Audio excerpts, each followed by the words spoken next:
At best,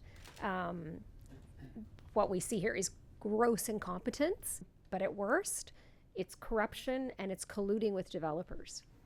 Integrity Commissioner David Wake released this damning 165-page report, finding Housing Minister Steve Clark violated ethics rules because he failed to oversee the Greenbelt land swap, which led to some developers being alerted to the government's plans. Exactly 3 weeks ago, the Auditor General found those developers stand to gain $8.3 billion. It shows a government that is willing to abdicate any and all the rules to make sure a few wealthy, well-connected elites can cash in at our expense. The report also finds Minister Clark's Chief of Staff, Ryan Amato, who had never been in that position before, was untrained, but also the driving force behind the land selection process.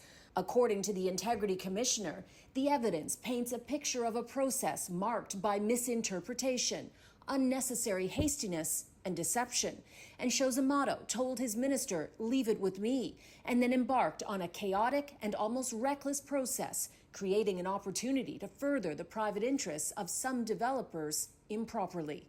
Both the housing minister and Premier Doug Ford have stated they were unaware of what Amato was doing. There's another side to this which the Integrity Commissioner gets at, which is that if you're turning a blind eye to it, is that because, you don't really want to be, you want plausible deniability, which is actually a term that the Auditor General also used in her report. The report also finds communication took place by phone, and phones had been replaced and text messages lost at that time. This $8.3 billion Greenbelt scandal is not going to go away.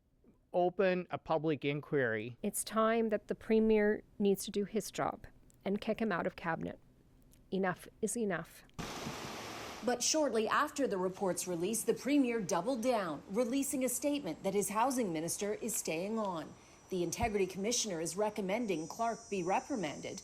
The NDP says that's not enough, but under the rules, that's all the Integrity Commissioner can do. The opposition wants the government to reverse its decision and put all the land back into the Greenbelt. The Premier has refused to do so. It says to me that the Premier is more concerned about these developers losing out on this deal than he is about the trust of Ontarians.